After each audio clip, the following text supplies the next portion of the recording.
എല്ലാവർക്കും നമസ്കാരം. എൻ്റെ പേര് ശ്രീരേഷ്മ.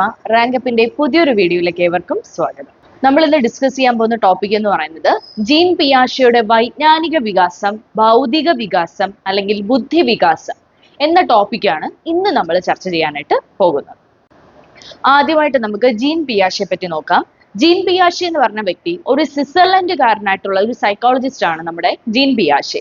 ജീൻ പിയാഷെ അറിയപ്പെടുന്നത് ഫാദർ ഓഫ് ചൈൽഡ് സൈക്കോളജി എന്നാണ് അറിയപ്പെടുന്നത്. എന്താണ്ടാ ഫാദർ ഓഫ് ചൈൽഡ് സൈക്കോളജി എന്ന് വിളിക്കപ്പെടുന്ന വ്യക്തിയാണ് നമ്മുടെ gene പിയാഷെ.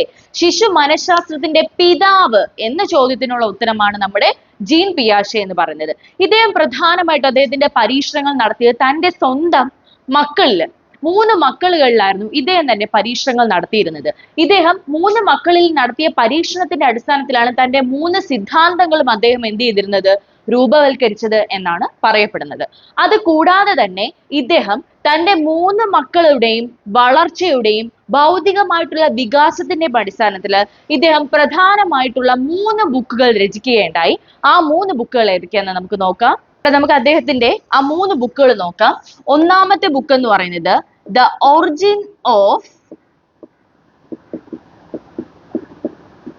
Intelligence. The Origin of Intelligence അത് എഴുതിയിരിക്കുന്ന വർഷം 1936 എഴുതിയിരിക്കുന്നത്. രണ്ടാമത്തെ ബുക്ക് എന്ന് പറയുന്നത്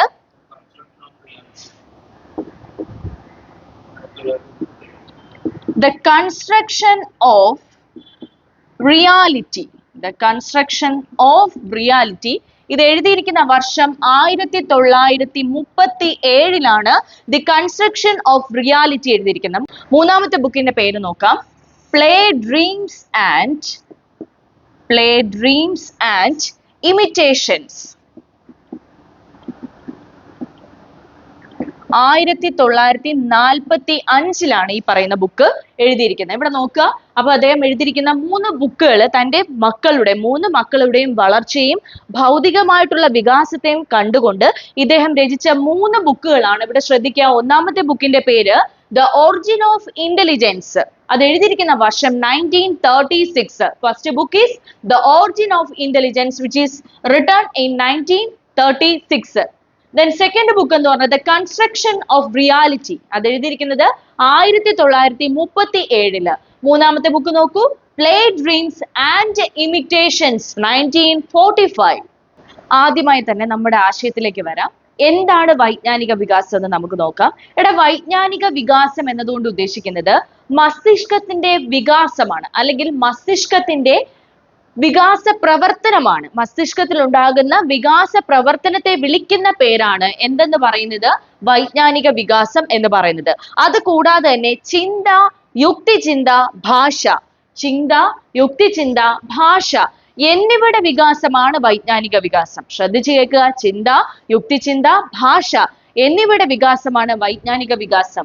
വൈജ്ഞാനിക വികാസത്തിന്റെ അടിസ്ഥാനം എന്ന് പറയുന്നത് മസ്തിഷ്കത്തിന്റെ വികാസമാണ്. എന്താണ് പറഞ്ഞിരിക്കുന്നത്? വൈജ്ഞാനിക വികാസത്തിന്റെ അടിസ്ഥാനം എന്ന് പറയുന്നത് മസ്തിഷ്കത്തിന്റെ വികാസമാണ്. അടുത്ത പോയിന്റ് നോക്കൂ. കാര്യകാരണ ബന്ധം, സമയം, ദിക്ക്, ബലം, സന്മാർഗികത തുടങ്ങിയ അമൂർത്തമായ ആശയങ്ങൾ കുട്ടികൾ എപ്രകാരം സ്വായത്തമാക്കുന്നു എന്നതിനെ പറ്റിയാണ് വൈജ്ഞാനിക വികാസത്തിൽ പരാമർശിക്കുന്നത്. എന്തൊക്കെ പറ്റിയാണ്? കാര്യകാരണബോധം, ദിശ, അതുപോലെ തന്നെ എന്താണ്, സമയം, ദിക്ക് എന്നീ കാര്യങ്ങളെ പറ്റി കുട്ടികൾ എപ്രകാരമാണ് ഓരോന്നും സ്വായത്തമാക്കുന്നത് എന്നിവയെ പറ്റി വ്യക്തമായി പരാമർശിക്കുന്ന ഒരു സിദ്ധാന്തമാണ് വൈജ്ഞാനിക വികാസം എന്നാണ് ഇവിടെ പറയുന്നത്. അടുത്ത മേഖലയിലോട്ട് നമുക്ക് പോവാം. നിങ്ങൾ എല്ലാം കേട്ടിട്ടുള്ള ഒരു സംഭവമാണ് സ്കീമ എന്ന് പറയും. എന്താണ്ടാ സ്കീമ? എന്താണ് സ്കീമ എന്ന് പറയുന്നത്? ഒരു ഭൗതിക പ്രവർത്തനം ചെയ്യാൻ ആവശ്യമായ കഴിവ്, ഭൗതിക പ്രവർത്തനം ചെയ്യാൻ ആവശ്യമായ കഴിവ് അല്ലെങ്കിൽ പ്രവൃത്തിയെ വിളിക്കുന്ന പേരാണ് എന്തെന്ന് പറയുന്നത്? സ്കീമ എന്ന് പറയുന്നത്. മനസ്സിലാവുന്നുണ്ടോ? ഒരു ഭൗതിക പ്രവർത്തനം ചെയ്യാൻ ആവശ്യമായ കഴിവ് അല്ലെങ്കിൽ പ്രവൃത്തിയെ വിളിക്കുന്ന പേരാണ് സ്കീമ എന്ന് പറയുന്നത്. നിലവിലുള്ള അറിവിന്റെ അടിസ്ഥാന ഘടകമാണ് സ്കീമ എന്ന് പറയുന്നത്. ഒരു ഭൗതിക പ്രവർത്തനം ചെയ്യാൻ ആവശ്യമായിട്ടുള്ള കഴിവ് അല്ലെങ്കിൽ പ്രവൃത്തിയെ വിളിക്കുന്ന പേരാണ് സ്കീമ. നിലവിലുള്ള അറിവിന്റെ അടിസ്ഥാന ഘടകമാണ് സ്കീമ എന്ന് പറയുന്നത്. ചുറ്റുപാടുള്ള വസ്തുക്കളും വ്യക്തികളും തമ്മിൽ ഇടപെടുമ്പോൾ മനുഷ്യ മനസ്സിൽ രൂപം കൊള്ളുന്ന ധാരണയാണ് എന്താണ്ട? ചുറ്റുപാടുള്ള വസ്തുക്കളും വ്യക്തികളും തമ്മിൽ ഇടപെടുമ്പോൾ മനുഷ്യ മനസ്സിൽ രൂപം കൊള്ളുന്ന ധാരണയെ വിളിക്കുന്ന പേരാണ് എന്ത്? സ്കീമ എന്ന് വിളിക്കുന്നത്. ബേസിക് ആയിട്ട് നമുക്ക് സ്കീമയ്ക്ക് കൊടുക്കാൻ കഴിയുന്ന അല്ലെങ്കിൽ PSC ചോദിച്ചിട്ടുള്ളതുമായിട്ടുള്ള ഒരു ചോദ്യ പാറ്റേണിൽ വരുന്ന സ്കീമയുടെ നിർവചനം എന്ന് പറയുന്നത് ഇതാണ്: ഭൗതിക പ്രവർത്തനം ചെയ്യാൻ ആവശ്യമായ കഴിവ് അല്ലെങ്കിൽ പ്രവൃത്തിയെ വിളിക്കുന്ന പേരാണ് സ്കീമ എന്ന് പറയുന്നത്. ഇത് പ്രത്യേകം നോട്ട് ചെയ്ത് പഠിക്കുക തന്നെ ചെയ്യുക. അടുത്ത് നോക്കുക, ചുറ്റുപാടുള്ള വസ്തുക്കളും വ്യക്തികളും തമ്മിൽ ഇടപെടുമ്പോൾ മനുഷ്യ മനസ്സിൽ രൂപം കൊള്ളുന്ന ധാരണയാണ് സ്കീമ എന്ന് പറയുന്നത്. ഇവിടെ ഇനി നമ്മൾ ശ്രദ്ധിക്കേണ്ട മറ്റൊരു പ്രധാന കാര്യം ഞാൻ പറയാം. നമുക്ക് ഈ സ്കീമയെ നമുക്ക് മൂന്നായിട്ട് വീണ്ടും എന്ത് ചെയ്യാടാ? ക്ലാസിഫൈ ചെയ്യാം. സ്കീമയെ എത്രയായിട്ട് ക്ലാസിഫൈ ചെയ്യാം? മൂന്നായിട്ട് ക്ലാസിഫൈ ചെയ്യാം. Behavioural schema, symbolic schema and operational schema എന്നതാണ് മൂന്ന് തരത്തിലുള്ള സ്കീമ എന്ന് പറയുന്നത്. ഈ മൂന്ന് സ്കീമ എന്താണെന്ന് നമുക്ക് നോക്കാം. ആ 3 ടൈപ്പ് സ്കീമകൾ നോക്കാം. ഒന്നാമത്തെ സ്കീമയാണ് ബിഹേവിയറൽ സ്കീമ, പെരുമാറ്റ സംബന്ധിയായ സ്കീമ എന്നാണ് അതിനെ വിളിക്കുന്നത്. 2 സിംബോളിക് സ്കീമ, ദാറ്റ് മീൻസ് പ്രതീകാത്മക സ്കീമ. മൂന്നാമത്തെ നോക്കിയേ, ഓപ്പറേഷണൽ സ്കീമ, പ്രക്രിയാത്മക സ്കീമ. ഇങ്ങനെ 3 ടൈപ്പിൽ നമുക്ക് സ്കീമയെ ക്ലാസിഫൈ ചെയ്യാം. ഒന്നാമത്തെ സ്കീമ നോക്കടാ, ബിഹേവിയറൽ സ്കീമ, പെരുമാറ്റ സംബന്ധിയായ സ്കീമ എന്നാണ് ഇതിനെ വിളിക്കുന്നത്. എന്താന്ന് ചോദിച്ചാല് വസ്തുക്കളോടും അനുഭവങ്ങളോടും മറ്റും പ്രതികരിക്കുവാനുള്ള ശേഷിയാണ് എന്തെന്ന് പറയുന്നത്? ബിഹേവിയറൽ സ്കീമ എന്ന് പറഞ്ഞാൽ എന്താണ്ട? വസ്തുക്കളോടും അനുഭവങ്ങളോടും മറ്റും പ്രതികരിക്കുവാനുള്ള ശേഷി. അതായത് നമ്മുടെ ജീവിതത്തിൽ പലയിടത്തു നിന്ന് നേടിയ അറിവുകളുടെ ബേസിസിലുള്ള ഒരു തരത്തിലുള്ള സ്കീമയാണ് ഇവിടെ പറയുന്നത്. അതായത് നമുക്ക് കിട്ടിയ അനുഭവങ്ങളുടെയും മറ്റും അടിസ്ഥാനത്തിൽ നമുക്ക് പലയിടത്തു നിന്ന് കിട്ടിയ അനുഭവങ്ങളുടെ വെളിച്ചത്തിൽ നമ്മൾ ഓരോ സാഹചര്യങ്ങളെയും എങ്ങനെ നോക്കിക്കാണുന്നു, ഓരോ സാഹചര്യങ്ങളിലും എങ്ങനെയെല്ലാം പെരുമാറുന്നു, എങ്ങനെയെല്ലാം ഒരു കാര്യത്തെ കൈകാര്യം ചെയ്യുന്നു എന്നതുമായി ബന്ധപ്പെട്ട് വരുന്നതാണ് ബിഹേവിയറൽ സ്കീമ. രണ്ടാമത്തെ സ്കീമ നോക്ക്, സിംബോളിക് സ്കീമയാണ്.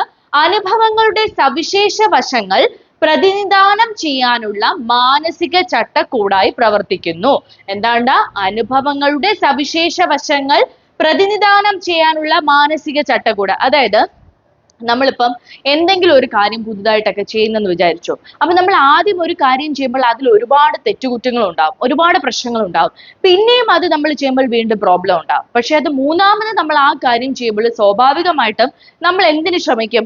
ആദ്യം ഉണ്ടായ ഓരോ മിസ്റ്റേക്കുകളും മാറ്റിയെടുക്കാൻ, അതായത് നമുക്ക് മുൻപുണ്ടായ അനുഭവങ്ങളുടെ വെളിച്ചത്തിൽ ആദ്യം ഉണ്ടായിപ്പോയ മിസ്റ്റേക്കുകൾ മാറ്റിയെടുത്ത് പൂർണ്ണമായി ക്ലിയർ ചെയ്യാനാണ് നമ്മൾ അടുത്തതായിട്ട് ശ്രമിക്കുന്നത്. കാരണം എന്താണ്? ഓൾറെഡി ആദ്യം ചെയ്തു പോയപ്പോഴുണ്ടായ തെറ്റുകുറ്റങ്ങൾ നമ്മുടെ മനസ്സിലുണ്ട്. അപ്പൊ ആ മാനസിക പ്രക്രിയയിൽ കിടക്കുന്ന അനുഭവത്തെ ഓർത്തെടുത്ത ശേഷം ഇനി ചെയ്യുമ്പോൾ അതെന്ത് ചെയ്യുക? ആവർത്തിക്കാതെ ശരിയായ വിധത്തിൽ ചെയ്യാനുള്ള ഒരു അനുഭവമാണ് എന്തെന്ന് പറയുന്നത്? സിംബോളിക് സ്കീമ എന്ന് പറയുന്നത്. അടുത്ത് നോക്കടാ, ഓപ്പറേഷണൽ സ്കീമ, ചിന്താ പ്രക്രിയയുടെ ചട്ടക്കൂടാണിതെന്ന് പറയുന്നത്. അതായത് ഓരോ കാര്യങ്ങളെയും നമ്മൾ എന്ത് ചെയ്യണം? പ്രവർത്തനവും ഉചിതമായ രീതിയിൽ ചിന്തിച്ച് കാര്യങ്ങൾ എടുത്ത ശേഷം മാത്രം അതിനെ പ്രവർത്തനവും ഉചിതമായ രീതിയിൽ പ്രയോഗിക്കണം എന്നതാണ് എന്തെന്ന് പറയുന്നത്? ഓപ്പറേഷണൽ സ്കീമ അല്ലെങ്കിൽ പ്രക്രിയാത്മക സ്കീമ എന്നതുകൊണ്ട് ഉദ്ദേശിക്കുന്നത്. ഇവിടെ ശ്രദ്ധിച്ചേ, നമുക്ക് വിജ്ഞാന മണ്ഡലം അറിവിന്റെ മണ്ഡലത്തെ നമുക്ക് പൊതുവായിട്ട് രണ്ടായിട്ട് ക്ലാസിഫൈ ചെയ്യാം. ഒന്ന് അനുരൂപീകരണവും മറ്റൊന്ന് സംയോജനം എന്നാണ്. അനുരൂപീകരണത്തെ നമ്മൾ വീണ്ടും രണ്ടായിട്ട് ക്ലാസിഫൈ ചെയ്യും. ഏതാണെന്ന് നോക്കിയേ. ഒന്ന് സ്വാംശീകരണം. ശ്രദ്ധിക്കുക, ഇത് വളരെ പ്രധാനപ്പെട്ട ഒരു പോയിന്റ് ആണ്. ഈ രണ്ട് കാര്യങ്ങൾ ശ്രദ്ധിക്കുക.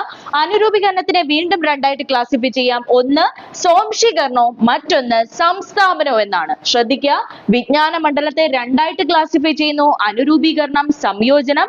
ദെൻ ഈ അനുരൂപീകരണത്തിനെ വീണ്ടും രണ്ടായിട്ട് ക്ലാസിഫൈ ചെയ്യുന്നു. ഒന്ന് സ്വാംശീകരണവും മറ്റൊന്ന് സംസ്ഥാപനവും. ഇനി എന്താണ് സ്വാംശീകരണം, എന്താണ് സംസ്ഥാപനം എന്ന് നമുക്ക് വിശദമായ രീതിയിൽ നോക്കാം. അടുത്തതായിട്ട് നമ്മൾ നോക്കുന്നത് വൈജ്ഞാനിക മണ്ഡലത്തിൽ നടക്കുന്ന രണ്ട് പ്രവർത്തനങ്ങളാണ്. അതിൽ ഒന്നാമത്തെ പ്രവർത്തനത്തിന്റെ പേര് അനുരൂപീകരണം, രണ്ട് സംയോജനം അല്ലെങ്കിൽ സംഘാടനം എന്നതാണ്. ഒന്നാമത്തെ അനുരൂപീകരണം എന്താണെന്ന് നമുക്ക് നോക്കാം. അനുരൂപീകരണം എന്നതുകൊണ്ട് ഉദ്ദേശിക്കുന്നത് പരിസ്ഥിതിയുമായി അല്ലെങ്കിൽ പുറം ലോകവുമായി പൊരുത്തപ്പെടുന്നതിന് പരിസ്ഥിതിയുമായി ഇടപെട്ടുകൊണ്ട് സ്കീമുകൾ നിർമ്മിക്കുന്നതിനെയാണ് നമ്മൾ എന്തെന്ന് വിളിക്കുന്നത് അനുരൂപീകരണം എന്നതുകൊണ്ട് ഉദ്ദേശിക്കുന്നത്. പുറം ലോകവുമായി പൊരുത്തപ്പെടുന്നതിന് പരിസ്ഥിതിയുമായി ഇടപെട്ടുകൊണ്ട് സ്കീമുകൾ നിർമ്മിക്കുന്ന പ്രവർത്തനമാണ് അനുരൂപീകരണം എന്ന് പറയുന്നത്. ഏറ്റവും വലിയ എക്സാമ്പിൾ സോഷ്യലൈസേഷൻ തന്നെ എടുക്കാം. നമ്മൾ പുറം ലോകമായിട്ട് മറ്റുള്ളവരായിട്ട് സഹകരിക്കുകയും ഇടപെടുക എന്ന് പറയുന്നത് that is we called socialisation. അതിന് നമ്മൾ പൊതുവെ പറയുന്ന ഒരു പ്രോസസ്സാണ് സോഷ്യലൈസേഷൻ എന്ന് പറഞ്ഞ. അടുത്ത നോക്ക്, സംയോജനം അല്ലെങ്കിൽ സംഘാടനം.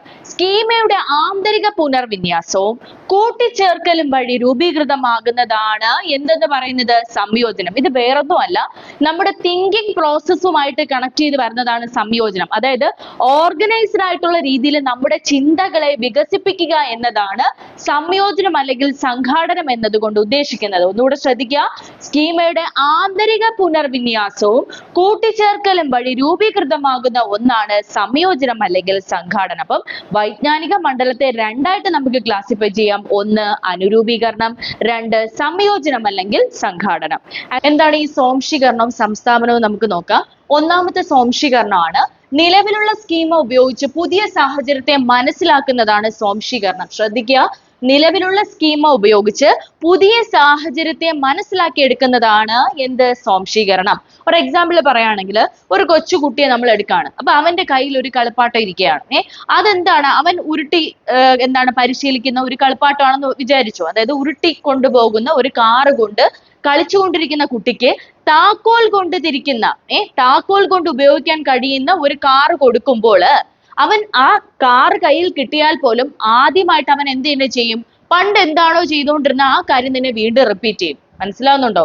ഉരുട്ടി പരിശീലിച്ച കാറ് കൊണ്ട് കളിച്ച കുട്ടിക്ക് താക്കോൽ തിരിക്കുന്ന കാറ് കൊടുത്തു കഴിഞ്ഞാലും അവൻ ആദ്യം എന്ത് ചെയ്യുന്നു, ഉരുട്ടി നോക്കുന്നു എന്നതാണ് സ്വാംശീകരണം എന്നതുകൊണ്ട് ഉദ്ദേശിക്കുന്നത്. അടുത്ത് നോക്കണ സംസ്ഥാപനം. പുതിയ സ്കീമ രൂപപ്പെടുത്തലാണിത്. സംസ്ഥാപനം എന്ന് പറഞ്ഞാൽ പുതിയ സ്കീമുകൾ രൂപപ്പെടുത്തലോ നിലവിലുള്ള സ്കീമയെ നവീകരിക്കുന്നതോ അല്ലെങ്കിൽ നിലവിലുള്ള സ്കീമയിൽ പരിവർത്തനം നടത്തുന്നതിനോ വിളിക്കുന്ന പേരാണ് സംസ്ഥാപനം എന്ന് പറയുന്നത്. വേറൊന്നുമില്ല, അതായത് കുട്ടിക്ക് ഓരോ സാഹചര്യത്തിൽ ഉണ്ടാകുന്ന തിരിച്ചറിവാണ് ഇവിടെ പ്രധാനമായിട്ട് പറയുന്നത്. അതായത് താക്കോൽ കൊണ്ട് തിരിക്കുന്ന കാർ ഉപയോഗിക്കുന്ന കുട്ടിക്ക് അമ്മ വന്ന് കാർ സ്റ്റാർട്ട് ചെയ്താൽ മാത്രമേ കാർ മുന്നോട്ട് പോവുകയുള്ളൂ എന്ന പുതിയ തിരിച്ചറിവിനെ അവൻ അവന്റെ സ്കീമയിലേക്ക് എന്ത് ചെയ്യുന്നു, സ്കീമയിലേക്ക് കൂട്ടിച്ചേർക്കുന്നു. ഇത്തരത്തിൽ വരുന്ന പ്രവർത്തനത്തെ വിളിക്കുന്ന പേരാണ് സംസ്ഥാപനം എന്ന് പറയുന്നത്. അപ്പൊ ശ്രദ്ധിക്കുക, നമ്മളിവിടെ നോക്കിയത് സ്വാംശീകരണവും സംസ്ഥാപനവുമാണ്. രണ്ടും വളരെ പ്രധാനപ്പെട്ട വസ്തുതകളാണ്. സ്വാംശീകരണം എന്ന് പറഞ്ഞാൽ നിലവിലുള്ള സ്കീമയിൽ എന്ത് ചെയ്യുന്നുണ്ട്, സ്കീമുകൾ ഉപയോഗിച്ച് പുതിയ സാഹചര്യത്തെ മനസ്സിലാക്കുന്നതാണ്. ഇവിടെയാണെങ്കിൽ പുതിയ സ്കീമുകൾ രൂപപ്പെടുത്തുന്നതോ പരിവർത്തനമോ നവീകരണമോ അതിനെയാണ് നമ്മൾ എന്തെന്ന് വിളിക്കുന്നത്, സംസ്ഥാപനം എന്നതുകൊണ്ട് ഉദ്ദേശിക്കുന്നത്. അപ്പൊ ജീൻ പിയാഷെയുടെ വൈജ്ഞാനിക വികാസം എന്ന് പറഞ്ഞ ടോപ്പിക്കിന്റെ ഫസ്റ്റ് പാർട്ട് നമ്മൾ പൂർത്തീകരിച്ചിട്ടുണ്ട്. അപ്പൊ ഇനി വരുന്ന മേഖലകൾ വരും ക്ലാസ്സുകളിൽ നിങ്ങൾക്ക് ലഭിക്കുന്നതായിരിക്കും. ഒപ്പം നിങ്ങൾ ക്ലാസ്സുകൾ ഇഷ്ടപ്പെടുകയാണെന്നുണ്ടെങ്കിൽ നിങ്ങൾ കഴിവതും മറ്റുള്ളവരിലേക്ക് ഷെയർ ചെയ്യാനും ഒപ്പം സബ്സ്ക്രൈബ് ചെയ്യാനായിട്ട് മറക്കരുത്. തൊട്ടടുത്ത് കാണുന്ന ബെൽ ബട്ടണും കൂടെ എനേബിൾ ചെയ്യണം. പിന്നെ നിങ്ങളൊക്കെ നല്ല രീതിയിൽ ആക്റ്റീവായിട്ട് നമ്മുടെ ക്ലാസ്സുകൾ കാണുന്നുണ്ടെന്ന് മനസ്സിലാവുന്നുണ്ട്. നിങ്ങളുടെ റിക്വസ്റ്റുമായി ബന്ധപ്പെട്ട് വരുന്ന ടോപ്പിക്കുകളെല്ലാം തന്നെ വരും ക്ലാസ്സുകളിൽ ഉറപ്പായിട്ട് നിങ്ങൾക്ക് തരുന്നതായിരിക്കും. കാരണം സൈക്കോളജിയുമായി ബന്ധപ്പെട്ട് വരുന്ന എല്ലാ മേഖലകളും എല്ലാ ടോപ്പിക്കുകളും റാങ്കപ്പിലൂടെ ഫുൾ കവർ ചെയ്യുന്നതായിരിക്കും. സോ നിങ്ങൾ ആവശ്യപ്പെടുന്ന ടോപ്പിക്കുകളാണ് നമുക്ക് പ്രധാനം. അതും സിലബസ് ബേസ്ഡ് ആയിട്ടുള്ള എല്ലാ ക്ലാസ്സുകളും നമുക്ക് ഇതിലൂടെ ലഭ്യമായിരിക്കും. ഉറപ്പായിട്ട് നിങ്ങൾ ക്ലാസ്സുകൾ മാക്സിമം യൂട്ടിലൈസ് ചെയ്യുക, കാണുക, ഒപ്പം മറ്റുള്ളവരിലേക്ക് ഷെയർ ചെയ്യുക, സബ്സ്ക്രൈബ് കൂടെ ചെയ്യുക. തൊട്ടടുത്ത് കാണുന്ന ബെൽ ബട്ടൺ എനേബിൾ ചെയ്യാനും കൂടെ മറക്കരുത്. എങ്കിൽ മാത്രമേ ക്ലാസ്സുമായി ബന്ധപ്പെട്ട് വരുന്ന ഓരോ അപ്ഡേഷൻസും നിങ്ങൾക്ക് ലഭിക്കുകയുള്ളൂ. Anyway, thank you.